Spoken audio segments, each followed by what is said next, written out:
In this video, we're going to look in more detail at the recruitment process, specifically looking at the difference between hiring internal and external candidates. We will explore what these key terms mean, and we will analyse the advantages and the disadvantages of each. As a reminder, recruitment is identifying a need for a new employee and then attracting that employee, eventually hiring a person for the job. The key is getting the right person for the right role at the right time with the skills and the capabilities to meet the organisation's needs.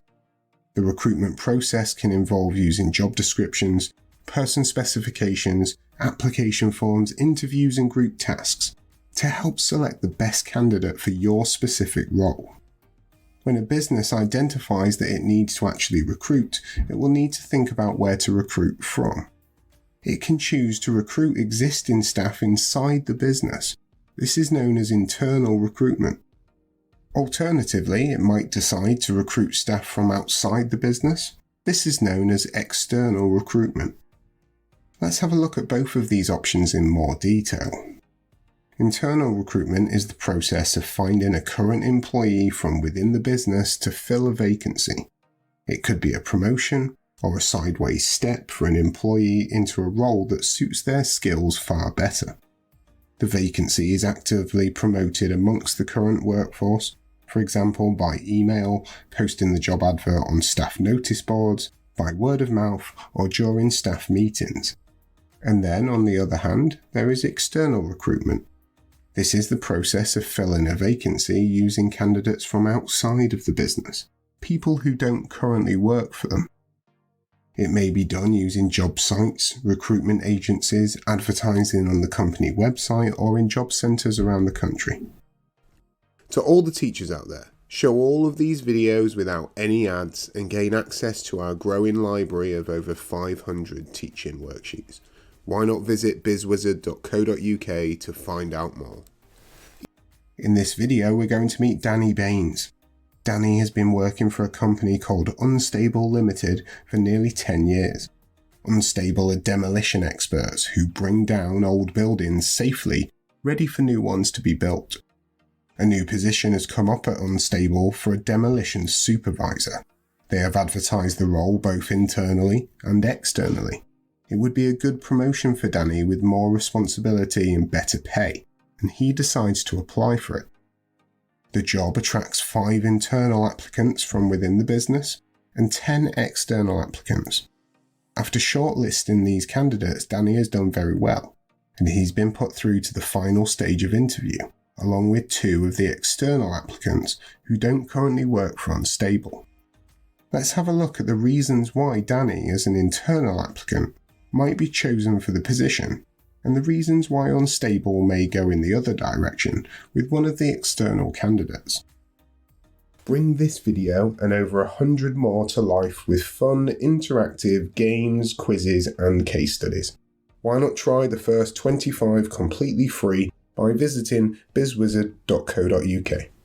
We will start by looking at some of the advantages of internal recruitment. Internal recruitment may be cheaper for Unstable than external recruitment. It can mean they avoid some of the costs of advertising externally. They have chosen to go with a recruitment agency, and this can be an expensive option. Typically, they charge a percentage fee of the new starter's annual salary, often as high as 20%. So by avoiding these fees, the business can potentially save a lot of money. An internal recruitment process may also be much quicker than external recruitment, which can end up being very long-winded when job adverts, recruitment agents, and interviews with external candidates are all involved. If the right candidate is found internally, then the job appointment may be quicker, as there is no notice period, so the new job holder can be productive more quickly. With internal recruitment, the candidates like Danny are already known to the business. Their attitude, skills, experience, and reputation.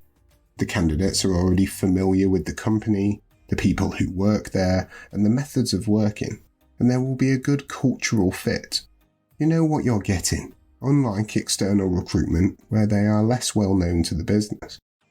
Internal recruitment can improve motivation within the organisation.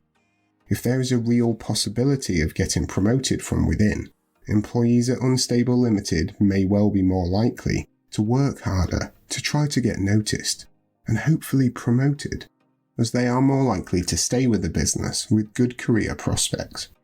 As well as Danny being able to start the job sooner, if appointed from within the business, it will most likely take less time to train him, and his induction process may also be quicker, as he already knows loads about the business and the people who work there.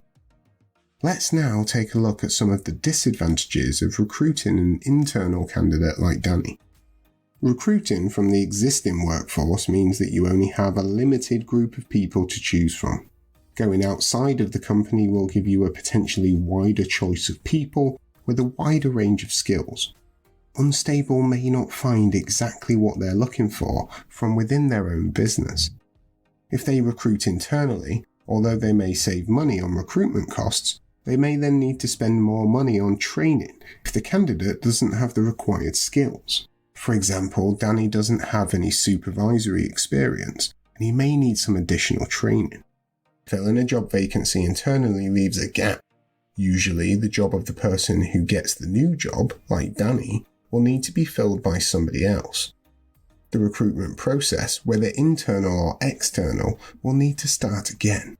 And if you are looking to expand the workforce, particularly when the organisation is growing, you will need to recruit externally at some point. Internal candidates may lack new ideas and a fresh perspective, as they are used to the way the company already operates. As Danny has worked there over 10 years, he may like the way things are. And if someone is promoted above a colleague and becomes their manager, or if two people apply for the same role and one gets the job over the other, this can sometimes cause resentment and awkwardness in the workplace. Hopefully this won't be the case for Danny if he eventually gets the job. Each of the video courses over at BizzWizard.co.uk also includes an interactive business case study that applies the knowledge learned to a real-world scenario. There are over 1,000 multiple-choice questions, each with detailed feedback, which tests students' understanding of the content. Why not visit BizzWizard.co.uk to find out more? Let's now look at the reasons Unstable may choose external recruitment and hire somebody from outside the business. One of the advantages of external recruitment is that bringing in people from outside the organisation can bring in a fresh perspective and new ideas. They may have ideas that worked at their previous workplace that can be tried out at Unstable. A new set of eyes can lead to greater innovation and creativity, meaning better products and better processes. This can all help minimise costs, increase revenues, and therefore mean more profit. With external recruitment, you also have a larger potential pool of people to choose from, meaning a greater chance of finding a suitable person for the job. If you use the press or the recruitment agency, then you've got a much higher chance of finding the best candidate that there actually is, rather than just having to pick the best candidate that you've already got. And with more choice, there's more likelihood of finding someone who is already better qualified and experienced, who has the skills that you need, meaning less need for training, and they may be able to do the job pretty much straight away. Recruiting externally can also mean that some of the internal politics and bad feelings that can happen when one internal person like Danny is chosen for a promotion instead of another can actually be avoided. And finally, by recruiting externally, you don't need to replace the worker. If you recruit internally, then you usually need to replace that person's old job. If the business is growing and you need to expand the workforce, then at some point you're just going to have to recruit externally. Using external recruitment does, however, have its disadvantages. It can be riskier to bring in people from outside rather than recruit from within, as those people are unknown to Unstable and they don't have any direct experience of how they operate. This means they will need to rely on references and the selection process to make sure the person they hire is the right fit. External recruitment can be expensive, particularly when creating external job adverts or using recruitment agencies who charge significant fees.